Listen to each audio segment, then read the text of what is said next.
Hey guys, welcome back to another video. My name is Michael, and this shirt smells like crayons. Let's get into it. So in today's video, I'm going to talk about my 5 top personal hobbies, things that I like to do on my free time, things that kind of give me meaning. It's not going to be anything like, hey, these are the top 5 hobbies that you should be doing. This is just, kind of sharing a little personal things about me. Before we get started, if you want to share with me your favorite hobby that you do, or make your own top 5 list down in the comment section below. I'm looking forward to reading those. Starting with number 5, video games. I'm not sure if this is much of a shocker. The past couple years, I actually been playing a lot. I have had less and less time to play video games, so I definitely want to get this on my list, despite not really being full gamer. But number 5 is gonna be video games, because despite maybe not playing every day on a console or something, I do play every day on my phone. My favorite gamer at the moment is Clash Royale, and I mean, if you've played Clash Royale, I mean, they just recently have an update, just saying, they just had an update, and it's kind of good, so get back into it. Hobby number 4 is drawing. If you follow me at all on this channel, or personally, or on Instagram, you'll know that I'm an artist. I love to draw. I do kind of focus on doodling a lot. I do like the idea of doodles being art. But why do I like doodling? Well, personally, I think it's completely accessible. Even if you haven't lifted a pen up your entire life, you could literally just take a pen and some paper and start doodling. There's no constraints as to what you can put on a piece of paper with your tool and your pen. I even wrote down here reasons why I really like doodling. First of all, this is kind of subjective, but it's fun. To me, doodling is a lot of fun. It's easy, it's relaxing, again, to some people. Maybe it's not relaxing to you, but hey, definitely give it a shot. And it's unbinding, it's a doodle. So for me, a lot of my art revolves around doodles, and that is my art.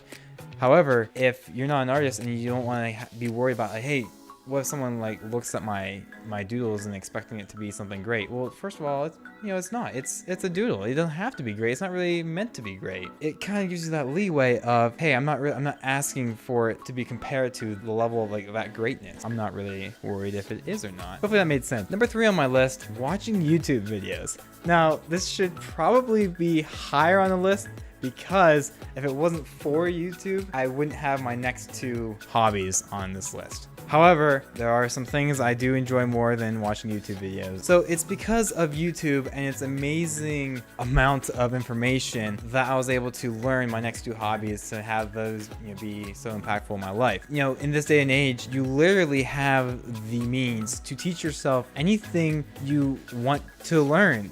So say tomorrow I wake up and hey, I want to learn how to, cook for my girlfriend who... Wait, what? That was a bad joke. Scratch that. But anyway, say I want to learn how to cook because I don't cook for myself. Bam, YouTube. That information is literally accessible at your fingertips, and you can learn whatever you want. I just love the idea of self-teaching yourself to do a skill, a hobby even, exactly what my next 2 hobbies are that are on this list. So moving on. Now I should probably combine these 2 into the same spot, because practically the same thing, but honestly they're completely different, but for me they're kind of in the same boat. Number 2 is photo editing. Taking photos, throwing them into Photoshop, and manipulating them in any way. When I began the YouTube thing, I quickly learned how to make thumbnails in Photoshop, and literally I hated Photoshop. I hated making thumbnails for my YouTube videos. If you look back at my first, don't do this, please don't do this, but if you look at my first few videos, my thumbnails are horrible. They're cropped off awkwardly. Photoshop was just too much to handle at first. It just didn't make sense. There's so many tools you had to get used to. It just was very dense software, which is kind of funny because I started making videos first, and making videos I think should be more difficult, but for some reason Photoshop kind of whipped my butt real quick. But exactly, for the thumbnail, I could not figure out the correct dimensions for the thumbnail to upload for my YouTube videos. By the way, if you need to know that for yourself, for your own videos, it's 1080 by 720, so a little tip for you, or 1920 by 1080p. It doesn't really matter, and that's pixels.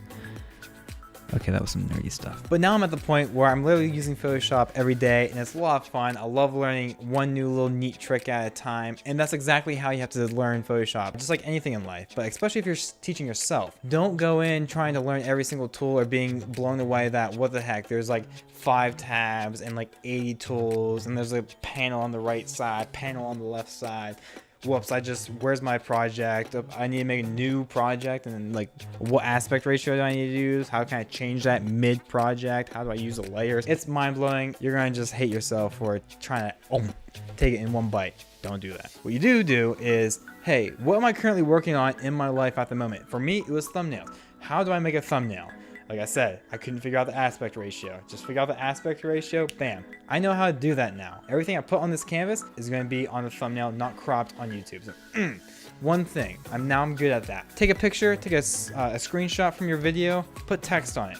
Learn how to use the text tool, learn how like the text works with the photo, learn how you can maybe manipulate the photo, learn how to bring it big, maybe small, Command T or Control T. Very important. Just that it brings you up your free transform box in Photoshop, and you can just move your photo around and twist and pull and all that sort of stuff. My first real thing I was starting to do in Photoshop was making heads bigger. How do you do that? Now I would use the pen tool, but that confused me, and that's probably gonna confuse you too if you're just starting in Photoshop. So just use the polygonal lasso tool. You're just gonna click around, complete the selection, Control C, Control V. That's gonna be copying it and pasting it, and then bam, make it bigger. And a lot of my thumbnails, I'll put a stroke on it. So go over here on your layers, and then right click this layer. This is the layer with my face. Right click it, go up to blend options, and then look over here and hit the stroke. Once you hit stroke, you can change the size, change the color. I usually use black or white, and there, that's how you do that. That might have been confusing, but hey, now you know how to do that, and you just keep replaying that, and then that's one thing that you'll have in your arsenal. So I remember how to do that every time I need to do that. But after maybe a week, hey, I want to learn how to do something else, and just one thing at a time. So moving on to number one, because we spent a lot of time on that. Number one is video editing, obviously. So they kind of fall in the same boat, which I said, because I can use a lot of aspects in each into the other, and there's also ways to blend photo and video together, like cinemagraphs. I made only one cinematograph. Made a couple parallaxes, which are pretty cool, and I want to maybe make a few more of those for like Instagram, which is I think really cool. You know, 2 years ago I started making YouTube videos, and I've loved it ever since. Creating videos is literally like a creative workout for your mind. I mean, you really have to want to suck at a particular thing to be able to teach yourself how to make videos. It's completely overwhelming, just like Photoshop, but taking one step at a time is very important. I shouldn't tell you not to do this because you're gonna do it anyways, but like I said before, don't watch my earlier videos because they're absolutely terrible. But people ask me, well, if you don't like your earlier videos and you hate them that much, why do you still keep them up? And that's a valid question. That's such a good question. And honestly, sometimes I don't know. To me, it's kind of important.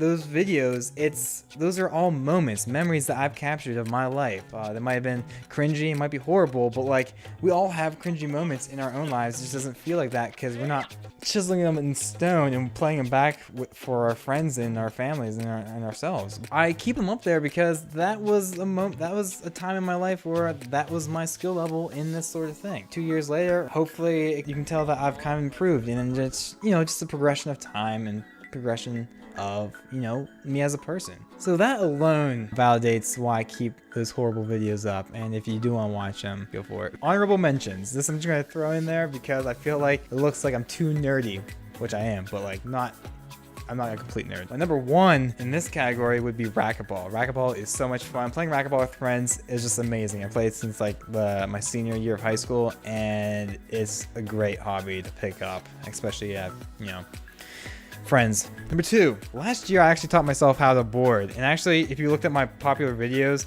all my boarding videos are my most popular, so it's because they're the most clickable. My friends and I, we did teach ourselves how to board, and that's a lot of fun. Boarding around in a small town such as Clarion, it's a blast. Some other hobbies, fellowship with friends, game nights, whether it be playing poker like Texas Hold'em, that's a lot of fun. Board games like The Resistance, which you've seen, like I have like probably 8 videos on that on my channel. Shadows over Camelot, that's a lot of fun. I just literally played that like a week and a half ago. Oh, and also more importantly, like this goes along with photo and video editing, but taking my camera and going out and shooting. I love taking my camera out, shooting with friends, going on a photo shoot, video shoot. I'm not really sure which one I like more, actually going out and capturing the footage or being back in the office and working with the footage. It's a close call. Some days it does switch and change, so that's why I'm not going to give a final answer. Anyways, guys, thank you so much for watching this video. Like I said, if you have your own personal hobbies, please leave them down in the comments. I don't usually encourage people to leave comments, but definitely do. Hopefully my channel kind of makes you feel like this is a nice, safe place to have a respectful conversation and make a fellow friend, I guess. With that being said, guys, keep staying creative, keep teaching yourself new things, and I'll see you guys on the flip side. Over and